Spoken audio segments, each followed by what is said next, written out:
கன்னிராசி அன்பர்களே, கன்னிராசியை பொறுத்த வரைக்கும் வாழ்நாளில் மிகப்பெரிய துன்பங்களை அனுபவித்த உங்களுக்கு இனி வரக்கூடிய காலங்கள் சந்தோஷத்தை மட்டுமே அனுபவிக்கக்கூடிய ஒரு அற்புதமான காலங்களாக இருக்குது. என்ன சார் இப்படி சொல்கிறீங்க? ஆனால் இந்த கன்னிராசி சொல்கிறவங்கலாம் நல்லது நடக்க போதுங்கிறான். யூடியூப் திறந்தாவே கடுப்பாகுது, டென்ஷன் ஆகுது. ஒவ்வொருத்தரும் சொல்கிறத கேட்டால் என்னடா இப்படி இருக்குது அப்படி இருக்குங்கிற மாதிரியே இருக்குது. இன்னும் இது நடந்த பாடு இல்லையே அப்படின்னு கேட்குற உங்களுக்கு தசாபுத்தி தான் உங்களுக்கு பேசும். பொது ஜாதகம் வந்து எப்பயுமே நார்மல் தான். இப்போ நான் சொல்கிறது உங்களுக்கு நல்லது நடக்குங்கிறேன். ஏன் சார் நல்லது நடக்குதுன்னு கேட்குற எல்லாருக்குமே இருக்குது. உங்களுக்கான காலமும் நேரமும் கொஞ்சம் தள்ளி இருந்திருக்கும், அவ்வளோதான். மற்றபடி உங்களுக்கான நல்லது கண்டிப்பாக நடந்தே இருக்கும். உங்களுக்கு ஒரு மிகப்பெரிய நல்லது என்ன தெரியுமா? ஒரு 1.5 வருடம், ஒரு 2 வருடத்திற்குள்ளே நீங்கள் மருத்துவ ரீதியான செலவுகள் நிறையா சந்திச்சிருப்பீங்க. அந்த இடத்துலேருந்து உயிர் தப்பிச்சு மறுபிறவி எடுத்த நீங்கள் இப்போ நீங்கள் உயிரோடு இருக்கிறதே மிகப்பெரிய நல்லது தான். ஏன்னா அந்த டைமில் நிறையா பேருக்கு, கன்னிராசிலேருந்து நிறையா பேருக்கு மிகப்பெரிய இதாக இருந்தது, ரொம்ப மோசமான நிலைமையில் இருந்தது. அந்த இடத்துலேருந்து தப்பிச்சு நீங்கள் வந்திருக்கீங்க அப்படின்னாவே நீங்கள் வந்து இப்போ கடவுளினுடைய அருளால் தான் இருக்கீங்க அப்படின்னு உங்களுக்கு மறுபிறவி சார். நல்லா நோட் பண்ணி பாருங்கள். 2-3 வருடங்களில் எத்தனை தடவை நீங்கள் ஹாஸ்பிட்டல் போனீங்க, எவ்வளோ செலவு பண்ணீங்க, அதிலேருந்து எப்படி உயிர் தப்பிச்சு வந்தீங்க, கழுத்துலேருந்து கால் வரைக்கும் ரொம்ப பாதிக்கப்பட்டிருப்பீங்க. சிலருக்கெலாம் தலை சம்மந்தப்பட்ட விஷயங்கள் எதாவது இருக்கும். அதாவது உங்களுடைய நினைவாற்றலும் உங்களுடைய குழப்பங்களும் பயமும் பதட்டமும் உங்களுக்கு நிறையா இருந்திருக்கும். இந்த மாதிரி விஷயங்கள்னால நிறைய நீங்கள் வந்து இது பண்ணியிருப்பீங்க. ஹாஸ்பிட்டலில் பார்த்தாவே உங்களுக்கு ஒரு மாதிரி பதட்டமாக இருக்கும். இந்த மாதிரி காலகட்டங்கள்லாம் இருந்திருக்கும். அப்படி உங்களுக்கே இஷ்யூஸ் இல்லை அப்படின்னாலும் உங்களோட வீட்டில் இருக்கிறவங்களுக்கு முன்னாடி இஷ்யூஸ்லாம் இருந்திருக்கும். ஸோ அவங்களுக்காகவாது நீங்கள் ஹாஸ்பிட்டலில் போய் 2 நாள் 3 நாள் தங்கி இருக்கக்கூடிய காலகட்டங்களாக இருந்தது. ஸோ மருத்துவ ரீதியான விஷயங்களையும் உடல் ஆரோக்கியத்துலேயும் தான் வந்து ரொம்பவே உங்களை வந்து பிரச்சனை பண்ணி விடுது அப்படின்னு சொல்லணும்.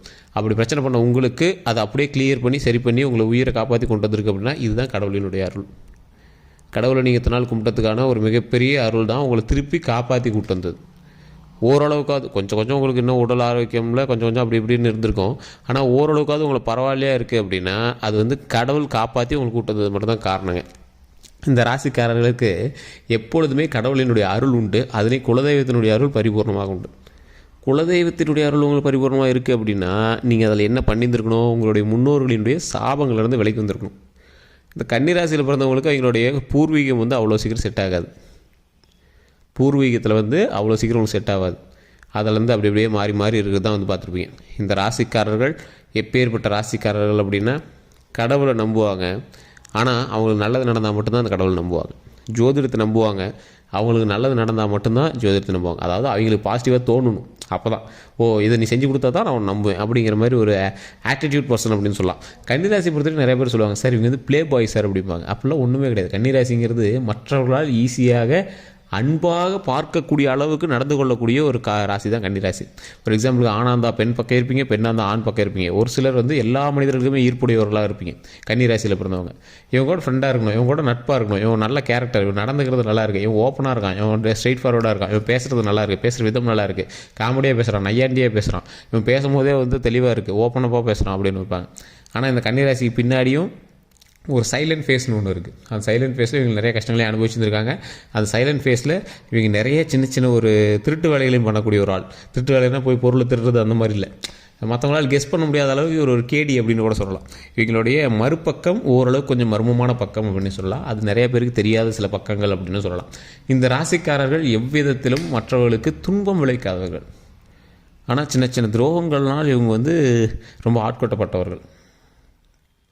ஸோ பெண்கள் விஷயத்தில் ஆண்கள் ரொம்ப கவனமாக இருக்கணும், ஆண்கள் விஷயத்தில் பெண்கள் ரொம்ப கவனமாக இருக்கணும். தொழில் ரீதியான விஷயத்தில் கவனம் ரொம்பவே தேவை. நீங்கள் வந்து ஒரு இடத்துக்கு வேலைக்கு போயிட்டுருக்கீங்க அப்படின்னா உங்களுடைய இனி வரக்கூடிய வாழ்க்கைகள், அன்றாட வாழ்க்கைகள் ஒரு 6 மாத காலங்களுக்கு அப்படியே நார்மலாக தான் போயிட்டே இருக்கும். அந்த 6 மாத காலம் முடிஞ்சதுக்கப்புறம் அப்படியே ஒரு மேலே ஏற்றம். இதில் நீங்கள் தொழில் பண்ணிட்டுருக்கீங்க அப்படின்னா தொழில் பண்ணிகிட்ருக்கிறவங்க இந்த ஒரு வாரத்துலேயே கரெக்டாக இன்னையிலேருந்து 15 நாட்களுக்குள்ளேயே ஒரு ஸ்டெப் அப் வந்து அப்படியே ஒரு ஸ்டெப் அப் வைப்பீங்க. ஒரு ஸ்டார்ட் அப் ஒரு ஸ்டெப் அப் வைப்பீங்க. இந்த ஸ்டார்ட் அப்பு ஸ்டெப் அப்போ உங்களுக்கு வந்து ஒரு சின்ன பதட்டத்தோடையும் பயத்தோடையும் வந்து உருவாகும். சின்ன கடன்களோடு உருவாயிருக்கும். இந்த காலகட்டம் உங்களுக்கு சின்ன கடன்கள் இருக்கும் அப்படிங்கிறது நேரம் விதி. அந்த காலகட்டத்தில் வாங்கக்கூடிய கடன்களும் வந்து ப்ராஃபிட்டபுளாக தான் வாங்குவீங்க. அதாவது உங்களுக்கு ஏதோ ஒரு சோர்ஸ் வாங்குறதுக்காக அந்த காலகட்டத்தில் நீங்கள் வந்து வாங்கியிருப்பீங்க. அதே மாதிரி தொழிலில் இம்ப்ரூவ்மெண்ட் பண்ணுறதுக்காக அந்த கடன்கள் வந்து நீங்கள் வாங்குறதுக்கான சூழ்நிலைகள் இருக்குது. அதே மாதிரி மற்றவர்களுக்கு யாருக்காவது சீர் செய்யணும் அப்படிங்கிறதுக்காக நீங்கள் வந்து நகைகளோ அல்லது ஏதோ ஒரு லோனோ இல்லை நகை பேங்க்கில் வச்சோ இப்படி இந்த மாதிரி ஏதோ ஒரு விஷயத்துக்காக நீங்கள் வந்து இப்போ கடன் வாங்குவீங்க. அது வந்து யூஸ்லெஸ் கிடையாது, யூஸான கடனாக தான் நீங்கள் வாங்குவீங்க. அது எல்லாமே ப்ராஃபிட்டபுளாக தான் மாறும், ஒன்றும் ப்ராப்ளமே கிடையாது. ஸோ அதனால் நான் அது சொல்கிறேன். ஸோ இப்போ வந்து அந்த மாதிரி ஒரு அமௌண்ட் வந்து நீங்கள் ரெடி பண்ணுறீங்க. அந்த அமௌண்ட்டை தொழிலில் போடுறீங்க, பதட்டத்தோடையும் பயத்தோடையும் போடுறீங்க. ஸ்டார்டிங்கில் ஒரு வாரம் அப்படியே உங்களுக்கு கொஞ்சம் பதட்டமாக பயமாக இருக்குது, தப்பான முடிவு எடுத்துகிட்டுமோ அப்படிங்கிற மாதிரி பதட்டமாக பயமாக இருக்கும். அதற்கு பிறகு கொஞ்சம் கொஞ்சமாக அதில் வந்து லாபம் வர ஆரம்பிக்கும். அப்புறம் அப்படியே பயங்கரமான லாபமாக மாற ஆரம்பிக்கும். இது நம்ம முன்னாடியே பண்ணியிருந்துருக்கலாமே அப்படிங்கிற அளவுக்கு உங்களுக்கு தோன்ற அளவுக்கு நல்ல ஒரு லாபகரமாக ஆரம்பிக்கும். அதே மாதிரி அதீத முதலீடுகள் போடாதீங்க. உங்களோட கைக்கு அடக்கமான முதலீடு பண்ணுங்கள். உங்களால் அந்த கைக்கு அடக்கமான கடனில் கரெக்டாக வச்சுக்கோங்க. ரொம்ப அதீத முதலீடுகள் போடக்கூடாது. ஓரளவுக்கு அமௌண்ட் எடுக்கிறீங்க, அதில் கரெக்டாக நீங்கள் வந்து பேங்க்கில் இருந்து ஏதோ பண்ணுறீங்க, அதை எடுத்து தொழிலில் போடுறீங்க, ஓரளவுக்கு இன்வெஸ்ட்மெண்ட் எடுக்கிறீங்க, அந்த இன்வெஸ்ட்மெண்ட்லேருந்து லாபத்தை எடுக்கிறீங்க. வட்டி தான் ஃபஸ்ட்டு வருது, வட்டி கூட வரல சார் என்ன லாபம் அப்படின்னு பார்க்குறீங்க. அப்புறம் அதுக்கப்புறமே லாபம் வர ஆரம்பிக்குது. லாபம் அசலை விட அதிகமாக 10-20 மடங்கு மேலே ஏறிட்டு வந்துகிட்டே இருக்குது. ஸோ அப்படி தான் உங்களுடைய இனி வரக்கூடிய வாழ்க்கைகள் அமையுதுங்க. தொழில் ரீதியான விஷயங்கள் உங்களுக்கு பர்ஃபெக்டாக இருக்குது. தொழிலில் கவனத்தை மட்டும் அதிகமாக சேர்த்து நீங்கள் பண்ணால் போதுமானது. இந்த காலகட்டம் நீங்கள் வண்டி வாகனங்கள் வாங்கக்கூடிய காலகட்டம். கண்டிப்பாக வண்டி வாகனங்கள் வாங்குவீங்க. 2 வீலர், ஸ்கூட்டி, பைக்கு, கார் ஏதோ ஒன்று செகண்ட் ஹேண்டாவது, இதில் ஏதோ ஒன்று செகண்ட் ஹேண்டாகவே வாங்குவீங்க. ஸோ அப்ராக்சிமேட்டாக நான் சொல்லக்கூடிய ஒரு விஷயத்தை நல்லா மைண்டில் ஞாபகம் வச்சுக்கோங்க. தொழிலுக்கு பொருத்தமான ஒரு ராசி கன்னிராசி. ஆனால் அந்தளவுக்கு வந்து அதில் கான்சன்ட்ரேட் பண்ணாத ராசியும் கன்னிராசி தான். அவங்களுடைய சுகத்துக்காகவே எல்லா விஷயத்தையும் பார்ப்பாங்க. உங்களுக்கு எது ஃப்ரீயாக இருக்குது, உங்களுக்கு எது லக்ஸூரியாக இருக்குது, உங்களுக்கு எது நல்லா இருக்குது, அதுக்கு தான் நீங்கள் வந்து அதிகமாக கான்சன்ட்ரேட்டே பண்ணுவீங்க. அப்படி இருக்கக்கூடியவர்கள் பணத்தை தேவையில்லாத செலவுகளுக்கு செலவழிக்காதீங்க. பணத்தை கரெக்டாக பயன்படுத்துங்க. அதை எதுக்காக செலவு பண்ணுமோ அதுக்காக மட்டும் செலவு பண்ணுங்கள்.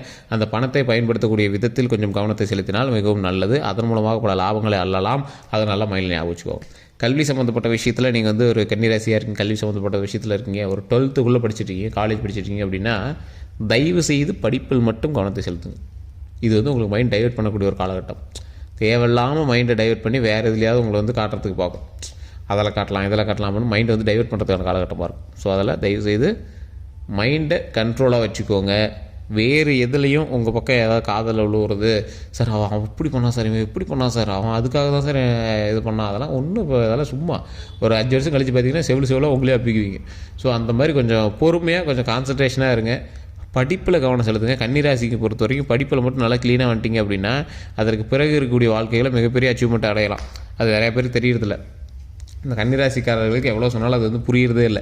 ஸோ படிப்பில் மட்டும் கவனம் செலுத்துங்க. வேலையில் கான்சன்ட்ரேட் பண்ணுங்கள். கன்னிராசிக்கு வேலையும் தொழிலும் கல்வியும் நல்லா அமையும்.